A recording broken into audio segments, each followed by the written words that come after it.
નવી જનરેશનના છોકરા ના હોય છે, અમુક હોય જે ખબર ના કહેવાય કે એ લોકોને હું કેવું મારા અનએજ્યુકેટેડ ઇડિયટ્સ કહીએ ને તો એ ચાલે. ઓખમાંથી પોણીમાં હું કહી જઈશ અત્યારે કે હું આમ રોતો જ નહીં, કારણ કે હું છોડી દીધું છું રોવાનું.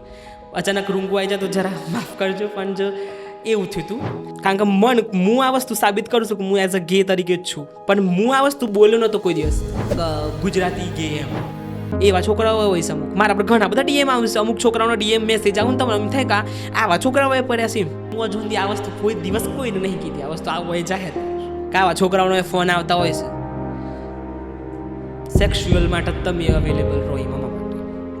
એટલે બસ બધું ઇગ્નોર જ કર્યું અને એક મંત્ર લઈને હેડવાનું, ઓમ ઇગ્નોરાય નમઃ. બહુ જ હમણાં વચ્ચે આવ્યું હતું ને, યુદ્ધ ચાલતું હતું કે સમવાનું છે ને રોકેટમાં બેહાડીને પાકિસ્તાન મોકલી દેવાનું. અમારું પાકિસ્તાનમાં શું કામ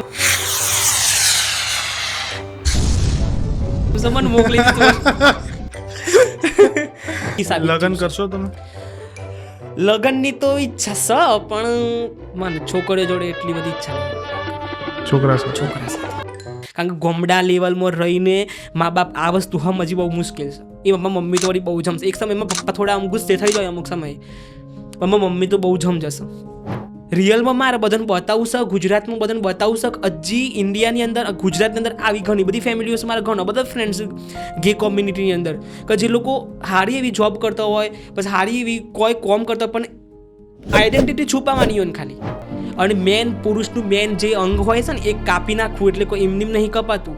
એને એટલું છોટું માઇન્ડ સેટ કર્યું હોય ને, એ માણસ એનું એક અંગ કાપતું હોય છે, અને એ ભગવાનનું આપેલું લ્યો. અને જે રોસ્ટ બનાવશે ને એ લોકોના ખરેખર મા બાપને એવું કેવું છે કે બેટા તું તારું કોઈક નવું લાય બજારમાં રોસ્ટ કર, ના નથી, પણ